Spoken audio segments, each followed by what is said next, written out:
ഇപ്പോൾ MS ബനേഷ് ഉണ്ട് വാർത്തയുടെ വിശദാംശങ്ങൾ നമുക്ക് നൽകുന്നതിനായി. ഭദ്ര, എൻ്റെ ചോദ്യം ബിനോയിയോട് തന്നെയാണ്.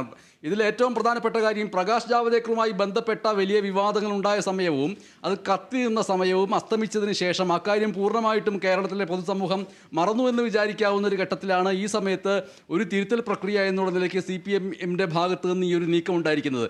എന്നെ സംബന്ധിച്ചിട്ടുള്ളൊരു സ്വാഭാവികമായ സംശയം ബിനോയ്, ഇത് സിനിമാ സംഘടനയിൽ നിന്ന് നിരന്തരമായ കൂട്ടരാജികളുടെ വാർത്തകൾ തുരുതുരെ വരുന്നു.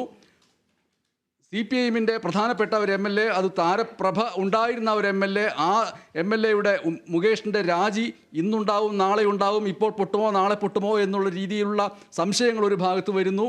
അതിനിടയിൽ മുകേഷിൻ്റെ രാജിക്ക് തൊട്ട് മുൻപ് അതുമായി ബന്ധപ്പെട്ട ശ്രദ്ധയെ മറ്റൊരു രീതിയിലേക്ക് CPIM വലിയൊരു തിരുത്തൽ പ്രക്രിയയിലേക്ക്, ലോക്സഭാ തെരഞ്ഞെടുപ്പിൽ ഉണ്ടായ തോൽവി ഉണ്ടായതിൻ്റെ പിറ്റേന്ന് മുതൽ CPM നേതാക്കൾ ആവർത്തിച്ച് ഒരാഴ്ചയോളം തിരുത്തുമെന്ന് പറഞ്ഞതിൻ്റെ തുടർച്ച എന്നുള്ള നിലയ്ക്ക് ഇപ്പോൾ ഈ കൺവീനർ സ്ഥാനത്ത് നിന്ന് EP ജയരാജനെ മാറ്റുമ്പോൾ അതിനുശേഷം മുകേഷിന് രാജി ഉണ്ടായാൽ വലിയൊരു ക്ഷീണം തോന്നിപ്പിക്കില്ല എന്ന നിലയ്ക്കുള്ള ഒരു വിശകലനം അത് യുക്തിഭദ്രമാണോ? അതിനകത്തൊരു കാര്യം നമ്മൾ മനസ്സിലാക്കേണ്ടത്, പ്രതിസന്ധി ഘട്ടങ്ങളിൽ കൃത്യമായി വിഷയങ്ങൾ വഴിതിരിച്ചു വിട്ടുകൊണ്ട് മുഖം രക്ഷിക്കുവാൻ CPM-ന് കൃത്യമായി കഴിയും എന്നുള്ളത് പല ആവർത്തി കേരള ജനത കണ്ടതാണ്. കാരണം ഈ BJP CPM ബാന്ധവമെന്നല്ല ഇതിന് പറയേണ്ടത്, EP ജയരാജനും പ്രകാശ് ജാവദേക്കറുമായി നടത്തിയ ചർച്ചയുടെ ചൂട് ഏകദേശം അസ്തമിച്ചു കഴിഞ്ഞിരിക്കുന്നു. പാർലമെന്റ് തെരഞ്ഞെടുപ്പുമായി ബന്ധപ്പെട്ട വിഷയങ്ങൾ ചർച്ച ചെയ്ത് കഴിഞ്ഞു. ഇനി അത് ചർച്ച ചെയ്യാൻ പോകുന്നത് പാർട്ടി സമ്മേളനങ്ങളിലാണ്. അതവിടെ നിൽക്കട്ടെ. പക്ഷേ അതിനേക്കാളൊക്കെ വലിയൊരു സംഭവമാണ് നേരത്തെ MS സൂചിപ്പിച്ചത്.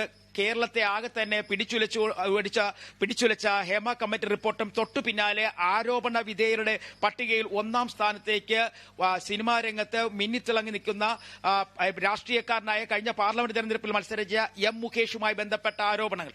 അത് ചെറിയ തരത്തിലുള്ള ആരോപണങ്ങളല്ല. പാർട്ടി എപ്പോഴും കഴിഞ്ഞ പാർട്ടി ജില്ലാ സെക്രട്ടേറിയറ്റ്, അതേ കൊല്ലം CPM ജില്ലാ സെക്രട്ടേറിയറ്റിൽ പറഞ്ഞ ഒരു കാര്യമുണ്ട്. പാർട്ടിക്ക് അപമതിപ്പുണ്ടാകുന്ന പ്രവർത്തനങ്ങൾ M മുകേഷ് MLA-യുടെ ഭാഗത്തു നിന്ന് തുടങ്ങിയത് ഈ വിഷയത്തിൽ മാത്രമല്ല, പലപ്പോഴായി പലതരത്തിലുള്ള വിഷയങ്ങളുണ്ടായി. ഈ വിഷയങ്ങൾ കൃത്യമായി ചർച്ച ചെയ്യുവാൻ സംസ്ഥാന സമിതി മുന്നോട്ട് വരണം എന്ന് ഒരു ആവശ്യം ഉന്നയിച്ചാണ് ജില്ലാ സെക്രട്ടേറിയറ്റ് സംസ്ഥാന സമിതി നൽകി. എന്നാൽ സംസ്ഥാന സമിതിയാകട്ടെ M മുകേഷ് MLA-യെ സംരക്ഷിക്കുന്ന തരത്തിലുള്ള ഒരു നിലപാടുമായി മുന്നോട്ട് പോയി. അപ്പോൾ ഇവിടെ നമ്മൾ മനസ്സിലാക്കേണ്ടത്, വരും ദിവസങ്ങളിൽ M മുകേഷ് MLA-ക്കെതിരെ ഒരു നടപടിയെടുത്താൽ അതുവഴി ഉണ്ടാകാൻ പോകുന്ന രാഷ്ട്രീയ പ്രത്യാഘാതം ചെറുതായിരിക്കത്തില്ല. ഒപ്പം ഒരു ഉപതെരഞ്ഞെടുപ്പിലേക്ക് ഉൾപ്പെടെ കാര്യങ്ങൾ നീങ്ങും. അത് മാത്രവുമല്ല, ആ ഉപതെരഞ്ഞെടുപ്പിൽ പാർട്ടിക്ക് വലിയ വിജയം കൈവരിക്കാൻ കഴിയാത്ത ഒരു സാഹചര്യം വരെ എത്തിച്ചേരും. അതുകൊണ്ട് നിലവിലെ സാഹചര്യത്തിൽ അണഞ്ഞുപോയ ഒരു പ്രശ്നമായിരുന്ന EP ജയരാജൻ പ്രകാശ് ജാവദേക്കർ ചർച്ച വീണ്ടും ഉയർത്തിക്കൊണ്ടുവന്നുകൊണ്ട് ഈ വിഷയം, അതായത് ഇപ്പോൾ നിലനിൽക്കുന്ന ഹേമ കമ്മിറ്റി റിപ്പോർട്ടും തുടർന്നുള്ള ആരോപണങ്ങളും ആ ആരോപണങ്ങളെ തുടർന്നുണ്ടാകുന്ന കേസുകൾക്കുമൊക്കെ ചെറിയ തരത്തിലെങ്കിലും ഒരു പുകമറ സൃഷ്ടിക്കുവാൻ ഇതിന് കഴിയും എന്ന് തന്നെ. ബിനോയ്, അതിൽ പുകമറ എന്ന വാക്കും ബിനോയ് ഉപയോഗിച്ച പുകമറ എന്ന വാക്കും പ്രതിസന്ധിയിൽ നിന്ന് കരകയറി ക്ഷീണം മറച്ചുവെക്കാനുള്ള CPIM-ന്റെ ശ്രമം എന്നുള്ള രണ്ട് വാക്കിനെയും ഞാൻ ഒരു പക്ഷേ അത് ഉചിതമാണോ എന്ന് ഞാൻ ചോദിക്കും. കാരണം അത് ഒരു പുകമറ അല്ല. വാസ്തവത്തിൽ CPIM-നെ സംബന്ധിച്ച് അതിൻ്റെ കേഡർ സ്വഭാവമുള്ള അണികളെ സംബന്ധിച്ചിട്ട് ഏറ്റവും അധികം ആവേശമുണ്ടാക്കുന്ന ഒരു കാര്യമാണ് BJP-യുമായിട്ട് ഏതെങ്കിലും തരത്തിൽ ബാന്ധവമുണ്ട് എന്ന് ആരോപിക്കപ്പെടുന്ന ആരായാലും അവർ ഒഴിവാക്കപ്പെടുക, അവർക്കെതിരെ നടപടി ഉണ്ടാവുക എന്ന് പറയുന്നത് അണികളെ സംബന്ധിച്ചിട്ട് ആവേശകരമായ ഒന്നാണ്. കാരണം CPIM-ന്റെ പ്രത്യയശാസ്ത്രം എന്ന് പറയുന്നത് ആത്യന്തികമായിട്ട് സംഘപരിവാർ മുന്നോട്ട് വയ്ക്കുന്ന ആശയങ്ങളെ കണ്ണുമടച്ചെതിർക്കുക. അതിൻ്റെ 2ാം ഘട്ടത്തിലെ കോൺഗ്രസിനോടുള്ള എതിർപ്പ് വാസ്തവത്തിൽ ഉള്ളൂ. അപ്പോൾ ഒന്നാമത്തെ ശത്രു എന്ന് പറയുന്നത് ഫാസിസത്തിനോടുള്ള യുദ്ധം എന്ന് പറയുന്നത്, ഇതൊക്കെ നേതാക്കളെ സംബന്ധിച്ചിട്ട് ഞാൻ പറയുന്നില്ല, പക്ഷേ അണികളെ സംബന്ധിച്ചിട്ട് അത്തരത്തിലുള്ളൊരു നീക്കങ്ങൾ ഉണ്ടാകുമ്പോൾ EP ജയരാജനെ പോലെ ഈ ഒരു ബന്ധം ആരോപിക്കപ്പെടുന്ന വ്യക്തിയെ അതിൻ്റെ അടിസ്ഥാനത്തിൽ ആണോ അല്ലയോ എന്നുള്ളത് പാർട്ടി പറയേണ്ടതാണ്. പക്ഷേ ആ വ്യക്തിയെ അങ്ങനെ മാറ്റി കഴിയുമ്പോൾ അണികളിൽ ഉണ്ടാകുന്ന വലിയ ആവേശമുണ്ട്. ആ ആവേശം എന്ന് പറയുന്നത് ലോക്സഭാ തെരഞ്ഞെടുപ്പിന് ശേഷം ഉണ്ടാക്കപ്പെടേണ്ട തിരുത്തൽ പ്രക്രിയയുടെ 1ാമത്തെ ഘട്ടം എന്ന് പറയുന്നത് പാർട്ടിയിൽ ഏതെങ്കിലും വ്യക്തികൾക്ക് ഈ പറഞ്ഞ സംഘപരിവാർ അജണ്ടകളോട് മമതയോ മറ്റോ ഉണ്ടെങ്കിൽ ആ മമതയെ ഇല്ലാതാക്കുന്ന പ്രക്രിയ ആരംഭിച്ചാൽ അവിടെ നിന്ന് തന്നെ പാർട്ടിയുടെ വലിയ ഉയർച്ച ഉണ്ടാകുന്നു. അത് കഴിഞ്ഞിട്ട് നമ്മൾക്ക് മുകേഷിലേക്ക് പോവുകയോ മറ്റോ ചെയ്യാമെന്ന് പറയുന്ന രീതിയിലേക്കല്ലേ? ലിബീഷിന് എന്താണ് തോന്നുന്നത്? ബിനോയ് ഉത്തരം പറയുന്നതിന് മുമ്പ് ലിബീഷിനോട് ചോദിക്കുകയാണ്. ഇക്കാര്യത്തിൽ ഈ മുകേഷിനെതിരെയുള്ള ആരോപണങ്ങൾ, സിനിമാ രംഗത്തെ കൊടുങ്കാറ്റുകളൊക്കെ ആ വഴിക്ക് നിൽക്കുമ്പോൾ തന്നെ CPM-ന്റെ ഒരു സംഘടനാ രീതി അനുസരിച്ച് അവർ ഒരിക്കലും ഇത്തരം കാര്യങ്ങളിൽ നടപടിയെടുക്കാൻ വൈകിയിട്ടില്ല. അവർക്ക് ഒരു സംഘടനാ രീതിയുണ്ട്. നേരത്തെ തന്നെ CPM സംസ്ഥാന സെക്രട്ടറി MV ഗോവിന്ദനോട് പല ഘട്ടങ്ങളിലും ഈ വിഷയത്തിൽ പ്രതികരണം തേടിയിരുന്നതാണ്. ഒരു ഘട്ടത്തിലും EP ജയരാജനെതിരെയുള്ള ആരോപണങ്ങൾ ഒരു അടഞ്ഞ അധ്യായമാണെന്ന് MV ഗോവിന്ദൻ പറഞ്ഞിട്ടില്ല. മാത്രവുമല്ല, ആ അധ്യായം ഒരിക്കലും അടഞ്ഞിട്ടില്ല. വരുന്ന CPM-ന്റെ സംഘടനാ രീതി അനുസരിച്ചുള്ള ചർച്ചകളും നടപടികളും ഉണ്ടാകുമെന്ന് തന്നെയാണ് CPM-ന്റെ സംസ്ഥാന സെക്രട്ടറി എല്ലാ ഘട്ടത്തിലും വ്യക്തമാക്കിയിട്ടുള്ളത്. EP ജയരാജനെതിരെയുള്ള ഈ നടപടിയുടെ ഈ ഘട്ടം നമുക്ക് പരിശോധിക്കുമ്പോൾ സ്വാഭാവികമായും CPM-ന്റെ സംഘടനാ രീതി അനുസരിച്ചുള്ള നടപടിക്രമങ്ങൾ മാത്രമാണ് അക്കാര്യത്തിൽ ഉണ്ടായിട്ടുള്ളത് എന്ന് നമുക്ക് കാണാൻ കഴിയും. അനുസരിച്ചുള്ള നടപടിക്രമങ്ങളിലേക്കുള്ള സമയമേ ആവുന്നുള്ളൂ എന്ന് വേണമെങ്കിലും പറയാം.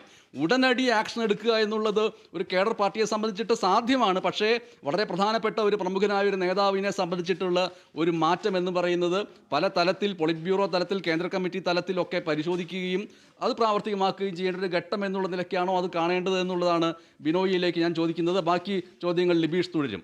ബിനോയ് ഇതുമായി ബന്ധപ്പെട്ട് പ്രതികരിക്കുമെന്ന് കരുതുന്നു. ബിനോയ്, ഇക്കാര്യത്തിൽ നമുക്കറിയാം CPM-ലെ ഏറ്റവും ഉന്നതനായ നേതാക്കൾക്കെതിരെ പോലും നടപടിയെടുക്കാൻ ഒരിക്കലും പാർട്ടി മടി കാണിച്ചിട്ടില്ല. MV രാഘവനെതിരെയൊക്കെയുള്ള നടപടി നമ്മൾ കണ്ടതാണ്. പക്ഷേ അതിനെല്ലാം തന്നെ കൃത്യമായ രീതിയിലുള്ള ഒരു അജണ്ട പാർട്ടിക്കകത്ത് രൂപപ്പെട്ടിരുന്നു എന്നുള്ള കാര്യം വ്യക്തവുമാണ്.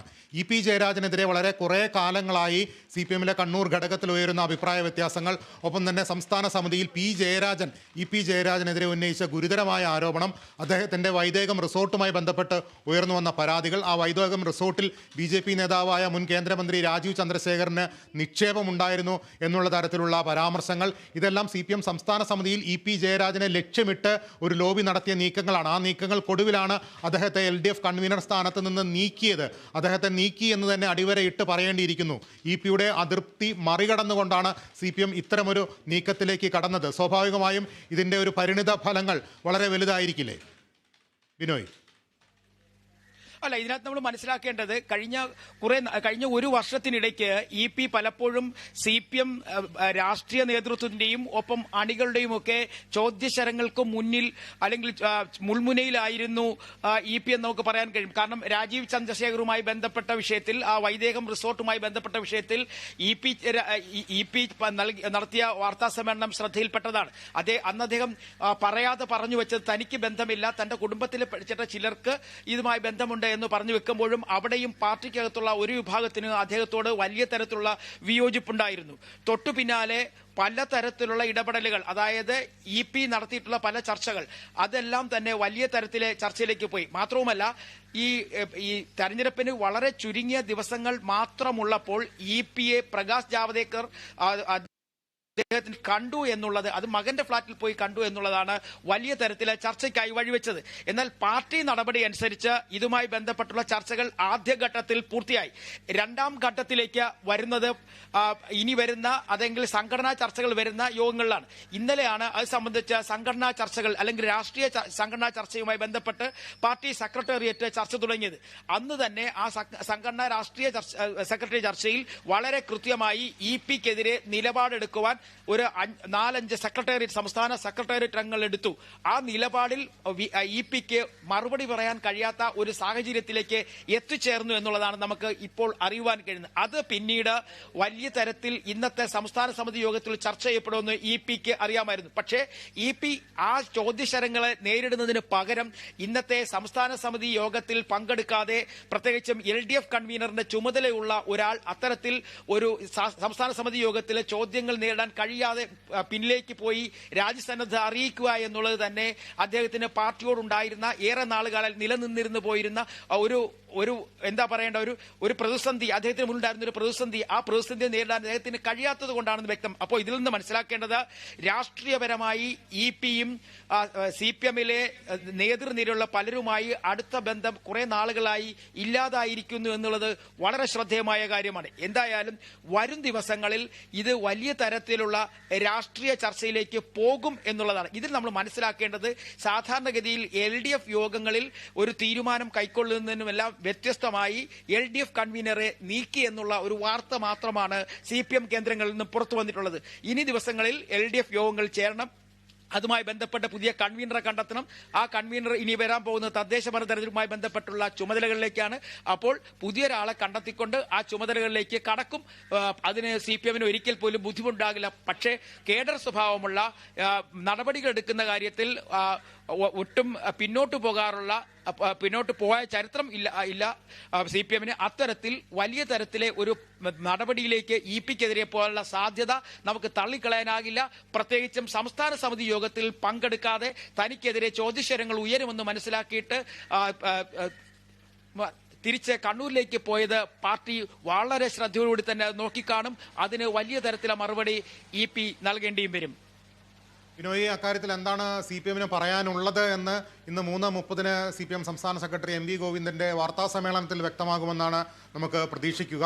എന്തായാലും EP ജയരാജന്റെ രാഷ്ട്രീയ ചരിത്രം പരിശോധിക്കുമ്പോൾ അദ്ദേഹം കടന്നുവന്ന വഴികൾ വളരെ ത്യാഗപൂർണ്ണമാണ്. നിരവധി പോരാട്ടങ്ങളിലൂടെ രാഷ്ട്രീയ രംഗത്ത് ശോഭിച്ച വ്യക്തിത്വമാണ് EP ജയരാജൻ.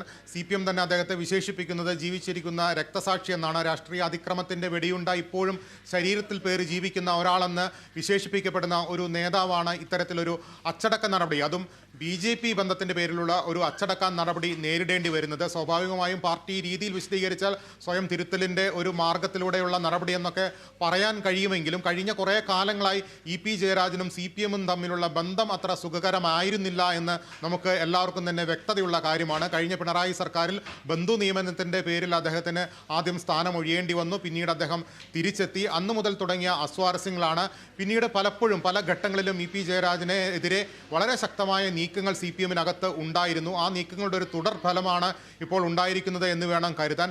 പക്ഷേ ഇതിൽ അവസാനിക്കുമോ എന്നുള്ളതാണ് ഏറ്റവും പ്രധാനപ്പെട്ട ചോദ്യം. ഒരു കൺവീനർ സ്ഥാനത്ത് നിന്ന് നീക്കിയത് കൊണ്ട് ഈ നടപടികൾ തീരുമോ? CPM-നെ സംബന്ധിച്ച് അവരുടെ മറ്റ് സംഘടനാപരമായ അച്ചടക്ക നടപടികളിലേക്കോ ഒരു അന്വേഷണ കമ്മീഷനിലേക്കോ ഒക്കെ കടക്കാനുള്ള സാധ്യത എത്രത്തോളം ഉണ്ട് ബിനോയ്? തീർച്ചയായും ഈ സംഘടനാപരമായ ഒരു നടപടിയിലേക്ക് കടന്നിട്ടില്ല എന്നുള്ളത് ശരിയല്ലേ? ഇത് അദ്ദേഹത്തെ LDF കൺവീനർ സ്ഥാനത്ത് അല്ലെങ്കിൽ ഇടതുമുന്നണിയുടെ കൺവീനർ സ്ഥാനത്ത് നിന്ന് മാറ്റിയിട്ടേ ഉള്ളൂ. ഇതിനകത്ത് ഏറ്റവും ഗുരുതരമായ തെറ്റ് വരുത്തിയിരിക്കുന്നത് ഈ അദ്ദേഹത്തിനെതിരെ ഇന്ന് പാർട്ടിയുടെ സംഘടനാ ചർച്ചയിൽ EP ജയരാജനെതിരെ ചർച്ചയുണ്ടാകും എന്ന് വളരെ വ്യക്തമായി മനസ്സിലാക്കിയത് കൊണ്ട് മാത്രമാണ് അദ്ദേഹം ഇന്നത്തെ സംസ്ഥാന കമ്മിറ്റി യോഗത്തിൽ പങ്കെടുക്കാതെ അദ്ദേഹം പോയതെന്ന് തന്നെയാണ് പല നേതാക്കളും വിലയിരുത്തുന്നത്. ഇതുമായി ബന്ധപ്പെട്ടുള്ള ചോദ്യങ്ങൾക്ക് അദ്ദേഹം പാർട്ടിയുടെ മറ്റ് പാർട്ടി ഫോറങ്ങളിൽ മറുപടി നൽകിയേ മതിയാവുള്ളൂ. അത് സംഘടനയുടെ ഭാഗത്തുനിന്ന് പലപ്പോഴേ മറുപടി നൽകിയേ മതിയാവുള്ളൂ. അപ്പോൾ അതുകൊണ്ട് തന്നെ എന്തായാലും അച്ചടക്ക നടപടിയിലേക്ക് കാര്യങ്ങൾ പോകാനുള്ള സാധ്യത നമുക്ക് തള്ളിക്കളയാനാകില്ല. ഒരുപക്ഷെ ഇതുമായി ബന്ധപ്പെട്ട് നമ്മൾ മനസ്സിലാക്കേണ്ടത് പ്രകാശ് ജാവ്ദേക്കർ EP ജയരാജൻ ചർച്ച നടത്തിയതുമായി ബന്ധപ്പെട്ട് തെളിവുകൾ പാർട്ടിക്ക് ലഭിച്ചിട്ട് പോലും ഇതുമായി ബന്ധപ്പെട്ട് ഒരു അന്വേഷണം ഇടപെടുകയാണ് ഇപ്പോൾ മുതിർന്ന മാധ്യമ പ്രവർത്തകനെ